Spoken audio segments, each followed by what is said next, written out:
Y'all quit. Hey, y'all. Sorry. For those of you that know, we live off grid. And even though this is Texas, it's freezing. It's, I got the wood stove going here. If you can see amongst my coffee. It's cold. It's freezing. It's, Texas, yes, but it's not even supposed to be like 40 today. And it's windy and overcast, which makes it worse. And tonight is going to be like, well, in the 20s. It's cold. Anyway, I came in trying to get the house warm with the wood stove going. And my coffee, yes, I know.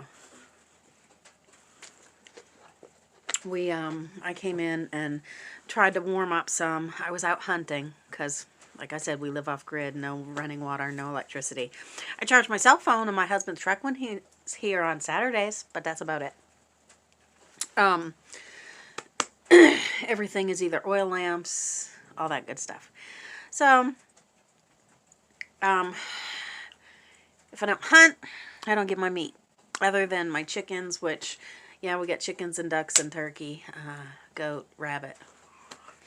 But, the coyotes are bad. The wild hogs are unbelievable. So, I'm trying to get me a hog.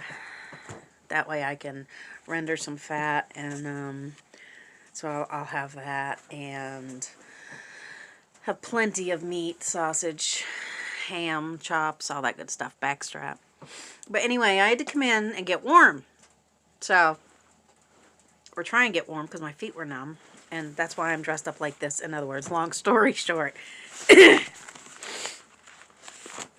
But anyway, I wanted to go back into Job. Because even though I'm freezing and I'm going crazy and I was on Facebook today and oh my gosh, people are going nuts over either some stupid Super Bowl thing they saw and they're arguing. People don't know how to argue like adults anymore. Hello. Or it's over some, the State of the Union address I think was yesterday. And they're going nuts over that. Whatever. But they can't argue, they can't agree or disagree as adults, and they're name calling and judging and blah, blah, blah. Well, last time I knew, God wasn't hiring, so, which is why I'm trying to stay off Facebook a lot lately, and, Lord have mercy. But anyway, so, I gotta take off my new glasses, because up close, I am 20/20, which, good Lord. Anyway, so when we finished Job 2, we knew he had just had, the devil had tested him, for the second time. So Job 3, after this opened Job his mouth and cursed his day. And Job spake and said, let the day perish wherein I was born, and the night in which it was said, there is a man child conceived. Let that day be darkness, let not God regard it from above, neither let the light shine upon it. Let darkness and the shadow of death stain it, let a cloud dwell upon it, let the blackness of the day terrify it. As for that night, let darkness sneeze upon it, and let it not be joined unto the days of the year. Let it not come into the number of the months. Lo, let that night be solitary, let no joyful voice come therein. Let them curse it that curse the day, who are ready to raise up their mourning. Let the stars of the twilight thereof be dark, let it look for light, but have none. Neither let it see the dawning of the day. So he's not cursing God, he's cursing the day that he was born. Listen. Because it shut not up the doors of my mother's womb, nor hid sorrow from mine eyes. Why died I not from the womb? Why did I not give up the ghost when I came out of the belly? Why did the knees prevent me, or why the breast that I should suck? For now should I have lain still and been quiet, I should have slept, then had I been at rest. With kings and counselors of the earth which built desolate places for themselves, or with princes that had gold, who filled their houses with silver, or as a hidden untimely birth I had not been, as infants which never saw light. There the wicked ceased from troubling, and there the weary at rest. There the prisoners rest together, they hear not the voice of the oppressor. The small and great are there, and the servant is free from his master. Wherefore is light given to him that is in misery, and life unto the bitter soul, which long for death, but it cometh not, and dig for it more than for hid treasures. Why is light given to a man whose way is hid, and whom God hath hedged in? For my sighing cometh before I eat, and my roarings are poured out like the waters. For the thing which I greatly feared is come upon me, and that which I was afraid of is come unto me. I was not in safety, neither had I rest, neither was I quiet, yet trouble came. So again, he's not cursing God. He's cursing the day he was born because he's miserable. Then Eliphaz and the Temanite answered and said, If we essay to commune with thee, wilt thou be grieved? But who can withhold himself from speaking? Behold, thou hast instructed many, and thou hast strengthened the weak hands. Thy words have upholden him that was falling, thou hast strengthened the feeble knees. But now it is come upon thee, and thou faintest. It toucheth thee, and thou art troubled. Is not this thy fear, thy confidence, thy hope, and thy uprightness of thy ways? Remember, I pray thee, whoever perished being innocent, or where were the righteous cut off? Even as I have seen, they that plow iniquity and sow wickedness reap the same. But by the blast of God they perish, and by the breath of his nostrils are they consumed. The roaring of the lion and the voice of the fierce lion and the teeth of the young lions are broken. The old lion perisheth for lack of prey, and the stout lion's whelps are scattered abroad. Now a thing was secretly brought to me, and mine ear received a little thereof. Excuse me, I'm still cold.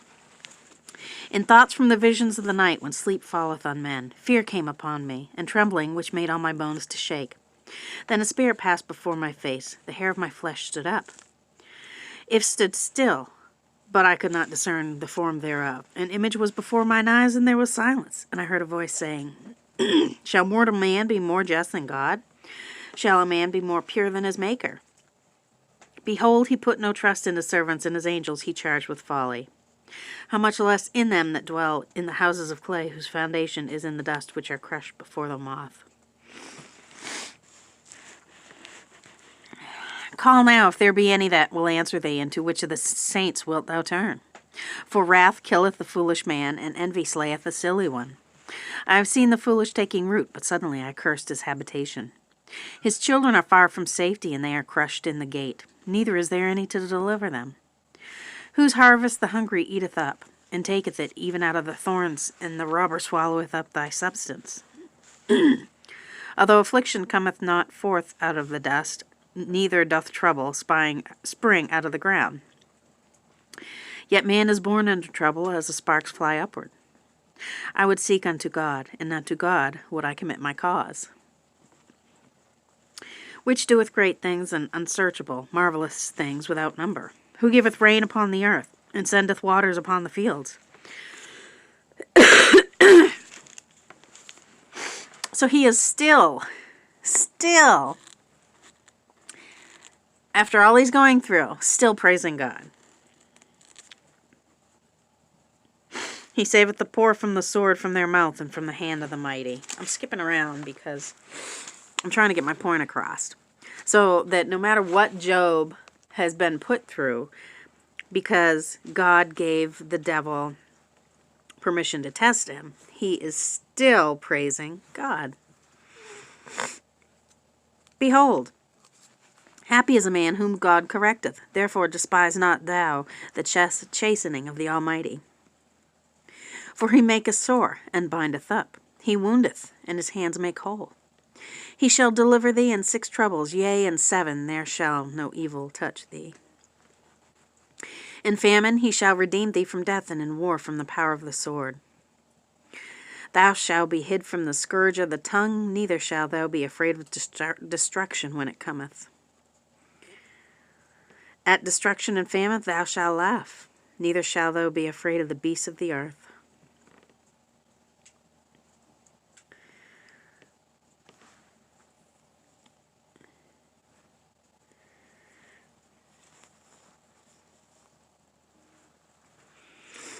Okay.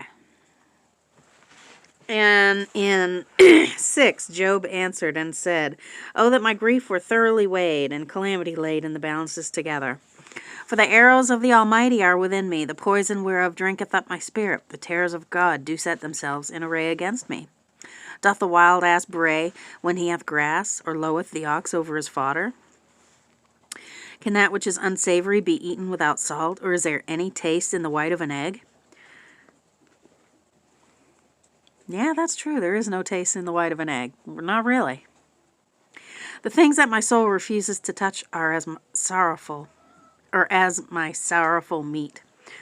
Oh, that I might have my request, and that God would grant me the thing that I long for. Even that it would please God to destroy me, he would let loose his hand and cut me off. Then should I yet have comfort? Yea, I would harden myself in sorrow. Let him not spare, for I have not concealed the words of the Holy One. What is my strength that I should hope? And what is my end that I should prolong my life? Is my strength the strength of stones, or is my flesh of brass? Is not my help in me, and is wisdom driven quite from me? To him that is afflicted pity should be showed from his friend, but he forsaketh the fear of the Almighty.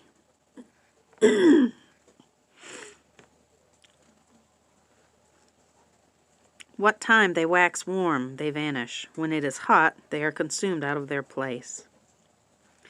The paths of their way are turned aside. They go to nothing and perish. For now, ye are nothing. Ye see my casting down and are afraid. Did I say, Bring unto me, or give me a reward for your substance, or deliver me from the enemy's hand, or redeem me from the hand of the mighty? Teach me, and I will hold my tongue, and cause me to understand wherein I have erred. Do ye imagine to reprove words in the speeches of one that is desperate, which are as wind? Return, I pray you, let it not be iniquity. Yea, return again, my righteousness is in it. Is there not an appointed time to man upon earth? Are not his days also like the days of a hireling? Yes. As a servant earnestly desireth the shadow, and as a hireling looketh for the reward of his work. So am I made to possess months of vanity, and wearisome nights are appointed to me. When I lie down, I say, When shall I arise, and the night be gone? And I am full of tossings to and fro unto the dawning of the day. My flesh is clothed with worms and clods of dust. My skin is broken and become loathsome. My days are swifter than a weaver's shuttle, and are spent without hope. Oh, remember that my life is wind. Mine eye shall no more see good. The eye of him that hath seen me shall see me no more. Thine eyes are upon me, and I am not.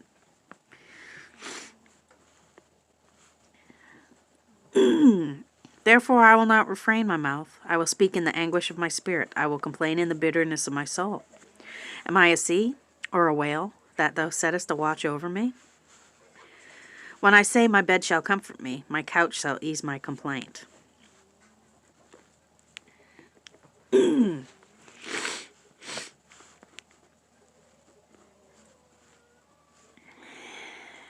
What is man, that thou shouldest magnify him, and that thou shouldest set thine heart upon him, and that thou shouldest visit him every morning, and try him every moment? How long wilt thou not depart from me, nor let me alone till I swallow down my spittle? I have sinned. What shall I do unto thee, O thou preserver of men? Why hast thou set me as a mark against thee, so that I am a burden to myself? And why dost thou not pardon my transgression, and take away mine iniquity? For now shall I sleep in the dust, that thou shalt seek me in the morning, but I shall not be.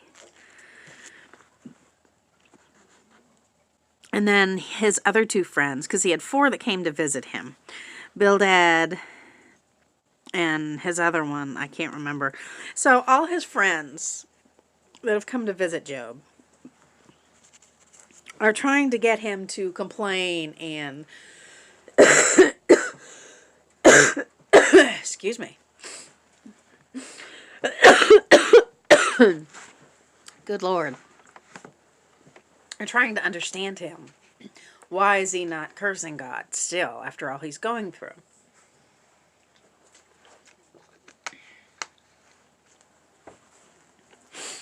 But in chapter 8, I don't know if you can see, I did highlight a passage. And it is verse 9 that I highlighted. For we are but of yesterday, and know nothing, because our days upon earth are a shadow. Nobody knows when your days are up. When God says it's your time, it's your time. There's nothing you can do. No amount of arguing, no amount of complaining, whining, crying is going to change it. These things that I've been reading and listening to, these testimonies, have been amazing. And the craziest thing is, just as an ED trauma nurse of 21 years, I've had so many patients tell me the exact same dream they had. Some had died, some had not died because it was not their time, because all of them, the last 3 people that had passed before them, were standing at the gates. Some were going like this and nodding their heads and smiling. Some were going like this. My granddad said, when he was real sick the first time, my grandma and there was 2 other people, and I cannot remember who he said, we're going like this. But his dream is the exact same. And I'd never told him, I'd never told any of my patients, I'd never mentioned anything to anybody, because I wanted myself to know if it was true. But anyway, they all had the exact same dream, as they called it, of what heaven looked like. They all described it the same. So these people that the testimonies that I've been listening to and reading the past couple days have all been the same exact descriptions as my grandfather and some of my patients.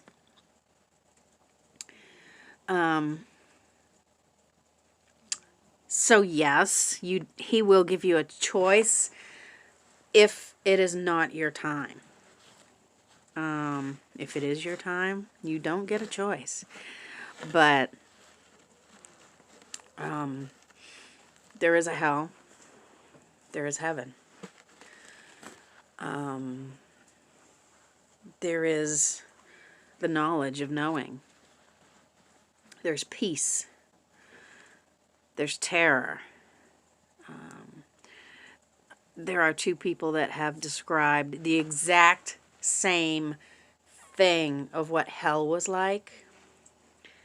When one woman actually ended up in hell, just before she shot herself in the heart, she did say the words, Jesus, forgive me for what I'm about to do. But she still went to hell when he, I don't know how long, and she wasn't sure how long,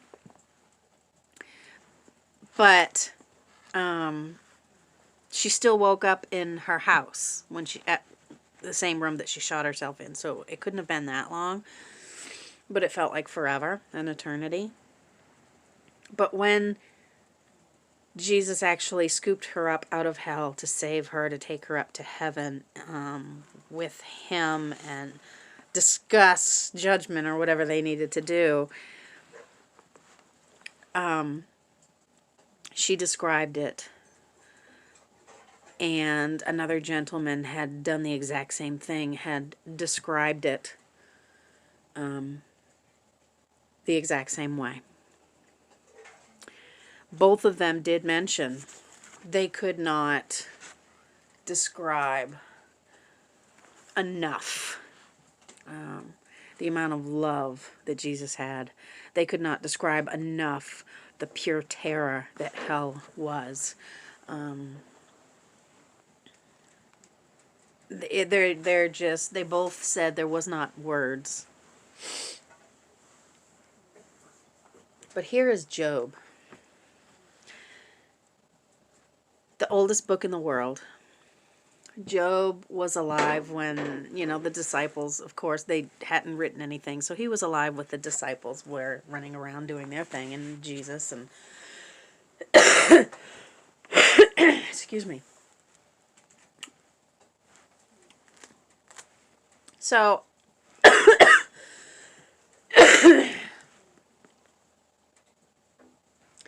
I guess what I'm trying to say, I don't know, is we need to have the faith that Job had.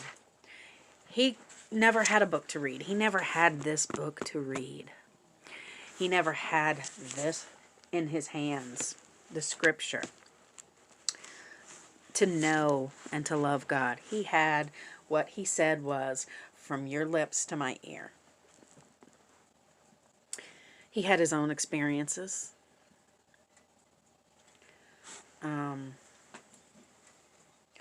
We need, and still, he had his faith. He would not give up. I don't know. I guess it's just amazed me. Y'all put your thoughts down in the comments. I was kind of going to go a book at a time, but we can jump around. Psalms is next, I do think. Yeah, I still don't know this. Like I said, I'm new, and I'm trying to learn. So y'all drop your thoughts in the comments. Excuse me, sorry. This was kind of like an impromptu thing anyway, as I'm sitting here trying to warm up, and I'm waiting on the water guy to drop off my water too. So I guess I'm just amazed that even back then in the day, with no proof, no technology, no science, Job was as faithful as he was and still is, because in heaven there is no time. It's all eternity and the knowledge. And today, with all our science and all our technology and all that crap that I hate, which is why I live off-grid, we are the most doubting, worst, hateful, judgmental type of people there are. You would think it would be the opposite. I don't know. And how? How does somebody like me, who is trying to live a more life like God, and trying to be like God wants us to be, I'm away from the people. I don't listen to the radio or the TV or any of that stuff. How do I become more like Job? I'm not as, let me see, worldly as most people are, because I'm not out there. I'm off-grid. So how does somebody like me, who has a better chance because I am off-grid, become more like Job? I'm new, so I'm learning all this, yes. I still feel like an idiot because I don't understand. So, I don't know. I've done everything in my time. Almost 49. I've asked forgiveness. And at some times I do believe, I feel like I'm afraid to slip backwards. And I also think, considering what I used to do, I'm afraid because I think they found me and they're trying to get me back. So I'm trying to be very careful in what I do so I don't go back in that direction again. Which is why I had to say, okay, no more Reiki. So, because that borders on what I used to do, you know. And my husband and my father-in-law did warn me about that. And I'm like, no, I'm going to turn it into a Christian Reiki.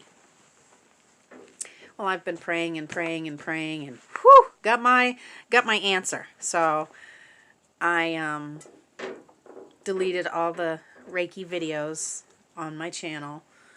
Have to get rid of my Reiki Facebook page.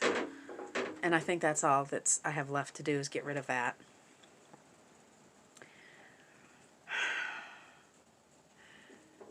I don't even know where I was going with this message. This whole video is kind of random here, there, and everywhere. Started with reading Job, and now